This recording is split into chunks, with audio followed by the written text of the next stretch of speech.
Hello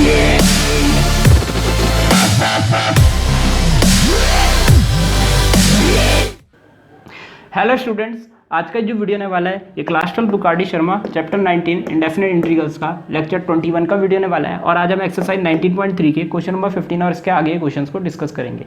तो चलिए सबसे पहले क्वेश्चन नंबर 15 को डिस्कस कर लेते हैं। यहाँ हमें दिया गया है इंटीग्रेशन e की power x plus 1/e⁴x whole square dx। तो ये हमें दे रखा है। तो चलिए आगे बढ़ते हैं। यहाँ पे तो देखिए यहाँ पे क्या करेंगे, तो यहाँ पे सबसे पहले होल स्क्वायर को हम खोल देंगे क्योंकि होल स्क्वायर के बिना हम इंटीग्रेशन यहाँ पे नहीं कर पाएंगे।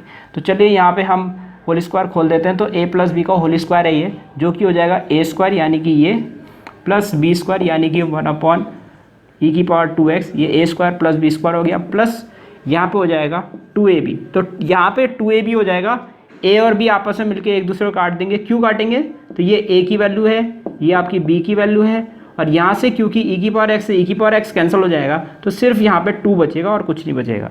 तो इंटीग्रेशन यहाँ पे हम अब इसका इंटीग्रेशन करेंगे। तो चलिए इसको सॉल्व कर लेते हैं। तो यहाँ पे मैं एक चीज़ और करने वाला हूँ, इंटीग्रेशन करने से पहले इसको मैं न्यूमरेटर में ले जाना चाहता हूँ ताकि इसका प्रॉपरली इंटीग्रेशन हो जाए। क्योंकि इसका इंटीग्रेशन हमें पता है लेकिन इसका इंटीग्रेशन नहीं पता, तो इसको मैं न्यूमरेटर में ले जा रहा हूँ। तो चलिए न्यूमरेटर में ले जाते हैं। तो इंटीग्रेशन यहाँ पर हो जाएगा e⁴2x प्लस e⁻² प्लस का 2 dx। तो ये हो जाएगा इंटीग्रेशन। तो यहाँ पे चलिए इंटीग्रेशन कर रहे हैं हम। तो यहाँ पे e⁴2x का इंटीग्रेशन e⁴2x होगा और x का कोएफिशिएंट कहाँ जाएगा, अपॉन में। और यहाँ पे प्लस e⁻² का इंटीग्रेशन -2x का इंटीग्रेशन e⁻²x और x का कोएफिशिएंट अपॉन में, प्लस का यहाँ पे हो जाएगा 2 और dx। यहाँ पे 2 का इंटीग्रेशन हो जाएगा 2x, याद रखिएगा 2 बाहर आ जाएगा, 1.dx बचेगा, 1.dx का इंटीग्रेशन x प्लस c। तो ये आ जाएगा। तो ये हमारा प्रॉपरली आंसर हो जाएगा। नहीं तो आप आंसर अगर यहाँ नहीं छोड़ सकते तो आप क्या कीजिए, इस प्लस को माइनस कर दीजिए। देखिए मैं किस तरीके से लिख रहा हूँ इसको, e⁴2x/2 plus into minus minus 1/, इसको 2 ही रहने दीजिए क्योंकि ये माइनस तो आगे आ चुका था, 2 यहाँ रहेगा और इसको नीचे ले जा लीजिए। तो ये हो जाएगा e⁻+2x, माइनस का 2x नीचे जाके प्लस का 2x हो जाएगा, प्लस यहाँ पे हो जाएगा 2x प्लस c। तो ये आपका फाइनल आंसर माना जाएगा, यही आपका फाइनल आंसर। तो इस प्रकार हमारा क्वेश्चन नंबर 15 यहीं पर समाप्त होता है। तो चलिए अब हम नेक्स्ट क्वेश्चन की तरफ चलते हैं, क्वेश्चन नंबर 16 की तरफ। तो यहाँ पे देखिए हमें क्या दिया गया है। यहाँ पे हमें दिया गया है integration 1 + cos 4x upon cot x minus 10x dx। तो ये हमें दे रखा है। तो चलिए इसको सॉल्व कर लेते हैं। सबसे पहला काम यहाँ पे हम इसको साइन कॉस की टर्म्स में चेंज कर देंगे। तो 1 + cos दिखते ही देखिए इसको मैं लिख सकता हूँ 2 cos² 2x। तो इसमें मैंने कन्वर्ट कर दिया 1 + cos 2x। आप जानते हैं क्या होता है, 1 + cos 4x भी उसी तरीके से ये हो जाएगा। और इसको मैं साइन कॉस में चेंज कर लेता हूँ। कॉट होता है आपका cos/sin, cos x/sin x minus ये हो जाएगा sin x/cos x dx। तो ये हो जाएगा। चलिए एलसीएम ले लेते हैं। तो यहाँ पे एलसीएम लेंगे तो ये हो जाएगा 2 cos² 2x। और एक चीज़ का ध्यान रखिए, जैसे ही हम एलसीएम लेंगे ये हो जाएगा sin x cos x into में, sin x cos x into में आएंगे, ये तीसरी लाइन वाला पहली लाइन में आ जाएगा, जो कि यानी कि ये आ जाएगा sin x cos x into में पहली लाइन में आ जाएंगे। ये इस प्रकार से हो जाएगा। तो याद रखिएगा ये इस प्रकार से चेंज हो चुका है। और यहाँ पे जब हम एलसीएम लेंगे तो तीसरी लाइन वाला पहली लाइन में तो पहुँच गया है एलसीएम लेने के बाद, लेकिन यहाँ पे ये और ये आपस में मल्टीप्लाई होके cos² x बना देंगे, माइनस ये और ये मल्टीप्लाई होके sin² x बना देंगे। मैंने यहाँ पे डायरेक्ट 2 स्टेप कर दिए हैं तो आप समझ जाइएगा। यहाँ पे अपॉन में ये यहाँ पे नहीं होता तो अपॉन में होता और ये यहाँ से ऊपर चले जाता। तो यहाँ पे 2 स्टेप्स मैंने एक साथ कर दिए। तो अब हम क्या करेंगे, देखिए ये 2 है और ये sin x cos x है। 2 sin x cos x यहाँ पे हो जाएगा sin 2x। तो यहाँ पे हो जाएगा cos² 2x और ये हो जाएगा जो ब्रैकेट यहाँ पे मैंने बॉक्स में और इसको मिला के हो जाएगा sin 2x। तो याद रखिएगा ये sin 2x हो चुका है। अपॉन में ये क्या होगा, देखिए cos² x minus sin² x, ये होता है हमारा cos 2x का फॉर्मूला।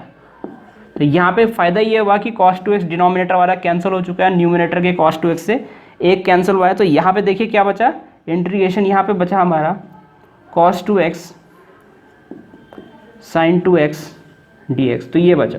तो अगर आप गौर से देख रहे होंगे साइन और कॉस आपस में मल्टीप्लाई में है, तो यहाँ पे एंगल भी दोनों के क्या है, सेम है। तो यहाँ पे देखिए मुझे फॉर्मूला याद आ रहा है 2 साइन कॉस, तो 2 साइन कॉस होता है sin 2x का फॉर्मूला, अगर आपको याद होगा। लेकिन अगर मैं यहाँ पे 2 से मल्टीप्लाई डिवाइड करता हूँ तो ये तो मुझे करना ही पड़ेगा, तो ये फॉर्मूला हो जाएगा आपका sin 4x का। तो यहाँ से 2 से मल्टीप्लाई डिवाइड करने के बाद 2 sin x cos x क्या होता है, sin 2x होता है, तो 2 sin 2x cos 2x जो हो जाएगा आपका sin 4x हो जाएगा। तो यहाँ पे देखिए फाइनली इसको हम लिख सकते हैं 1/2। तो 2 से मल्टीप्लाई डिवाइड मैंने इसलिए किया ताकि मैं इसको फॉर्मूले में चेंज कर सकूँ।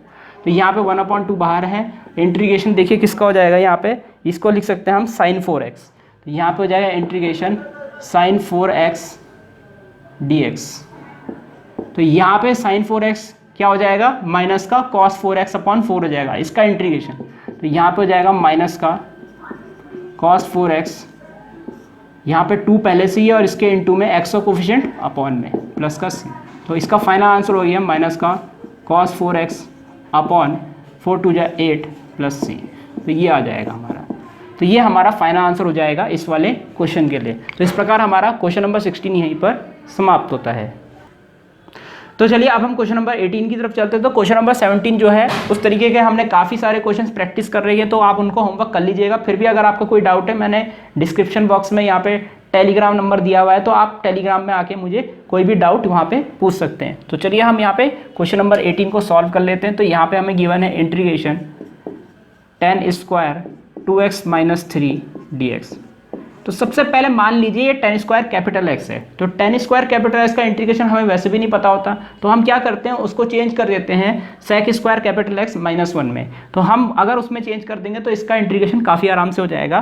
तो इसको हम चेंज कर देते हैं sec स्क्वायर कैपिटल X का मतलब है 2x - 3, इसको मैं बड़े ब्रैकेट में बंद कर देता हूँ, और -1। तो ये मैंने क्या किया, tan स्क्वायर x को sec स्क्वायर x -1 में कन्वर्ट कर दिया है। तो अब यहाँ पे हम इसका इंटीग्रेशन कर सकते हैं, बिल्कुल कर सकते हैं। तो sec स्क्वायर होता है हमारा, sec स्क्वायर का इंटीग्रेशन tan होता है हमारा, तो यहाँ पे हो जाएगा tan, एंगल आपका वही रहेगा जो है, और x को कोफिशिएंट क्या है यहाँ पे 2 है, वो आ जाएगा हमारा अपॉन में माइनस का 1 यानी माइनस का x प्लस c।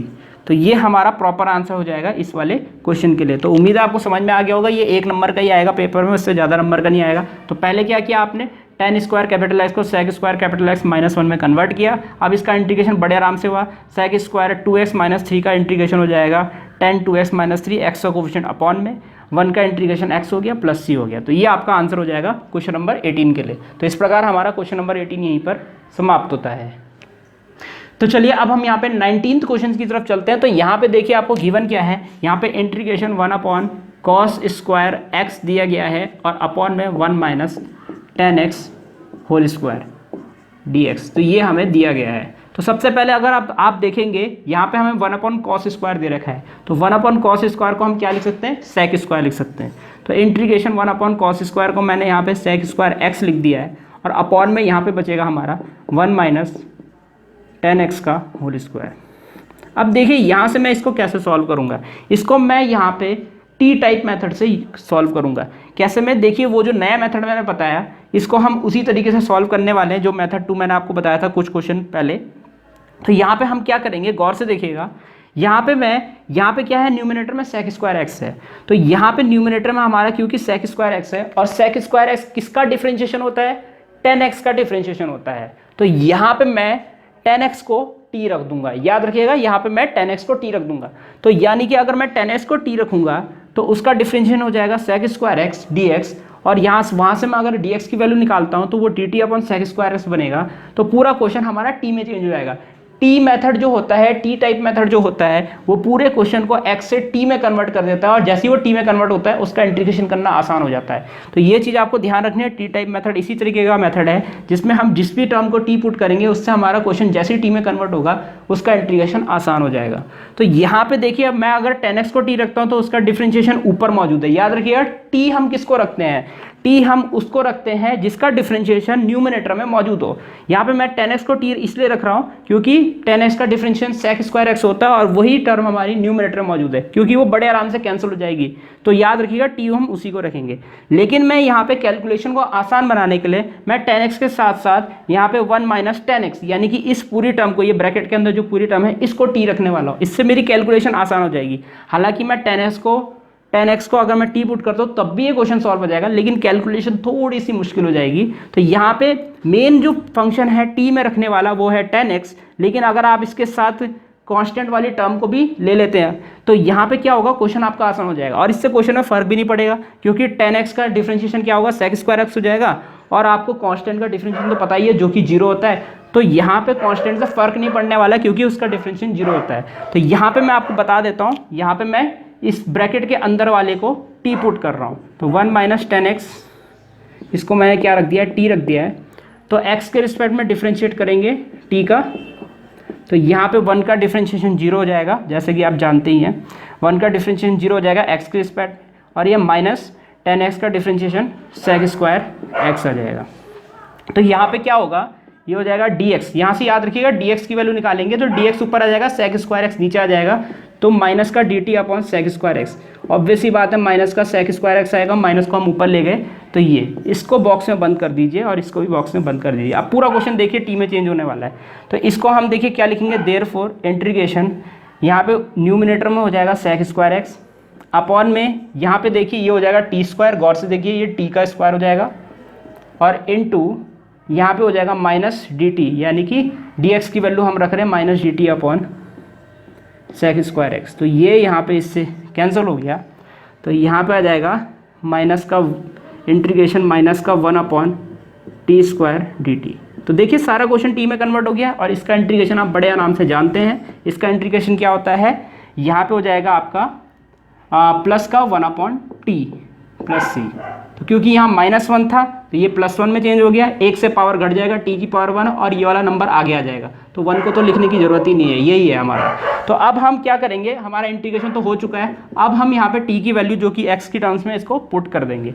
तो यहाँ पे हमारा जो प्रॉपर आंसर हो जाएगा 1 अपॉन टी की वैल्यू है हमारी 1 माइनस 10x प्लस सी, ये हमारा फाइनल आंसर हो जाएगा। हालांकि मुझे पता है ये बुक में आंसर नहीं है, लेकिन ये भी तो एक मेथड है सॉल्व करने का और ये बिल्कुल सही मेथड है।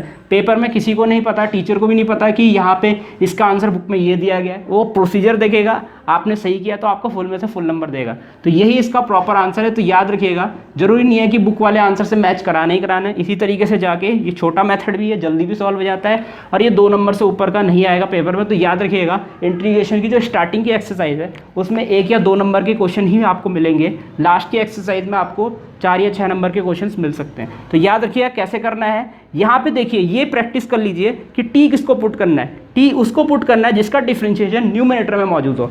यानी कि हमें ये याद रखना है कि sec स्क्वायर x किसका डिफरेंशिएशन है, sec स्क्वायर x किसका डिफरेंशिएशन है, 10x का डिफरेंशिएशन है। तो खाली आप यहाँ पे 10x भी रखेंगे तो भी आपका आंसर यही आएगा, लास्ट में चेंज नहीं होगा, याद रखिएगा यही आएगा आपका आंसर। तो आपको ये याद रखना है कि यहाँ पे आपका आंसर सेम आएगा। अब मैंने यहाँ पे कांस्टेंट के साथ इसलिए लिया, तो आप देख सकते हैं यहाँ पे मेरा 1 अपॉन टी स्क्वायर आया। अगर आप सिर्फ 10x को t रखते तो यहाँ पे आपका पता क्या आता है, यहाँ पे आता आपका माफ़ कीजिएगा, यहाँ पे आता 1 अपॉन 1 माइनस टी का होल स्क्वायर। तो उससे भी आंसर आ जाएगा, गलत नहीं है वो। लेकिन यहाँ पे मैं उसके साथ कांस्टेंट टर्म इसलिए लेता हूँ ताकि यहाँ पे मेरी टर्म छोटी रहे और उसका इंटीग्रेशन करना आसान रहे। तो आप कोशिश ये कीजिए कि जो मेन वेरिएबल है उसके साथ कांस्टेंट वाली टर्म को भी साथ में लेके चलिए टी में। तो उम्मीद है आपको समझ में आ गया होगा। तो इस प्रकार हमारा क्वेश्चन नंबर 19 यहीं पर समाप्त होता है। तो स्टूडेंट्स, इस प्रकार ये एक्सरसाइज यहीं पर समाप्त होती है। उम्मीद है आपको ये एक्सरसाइज समझ आई होगी। इसके नेक्स्ट वीडियो में हम अगला टॉपिक शुरू करेंगे। इस वीडियो को देखने का आपका बहुत बहुत धन्यवाद। अगर आपको वीडियो समझ आया तो आप वीडियो को लाइक ज़रूर कर दीजिएगा और अपने दोस्तों को इसको शेयर जरूर कर दीजिएगा और इस चैनल को सब्सक्राइब भी ज़रूर कर दीजिएगा, क्योंकि मैं आगे भी इसी तरह के वीडियोज़ आपके लिए लाता रहूँगा। तो सब्सक्राइब ज़रूर कर दीजिएगा। फिलहाल के लिए इस वीडियो में इतना ही, मिलते हैं हमारे नेक्स्ट लेक्चर में।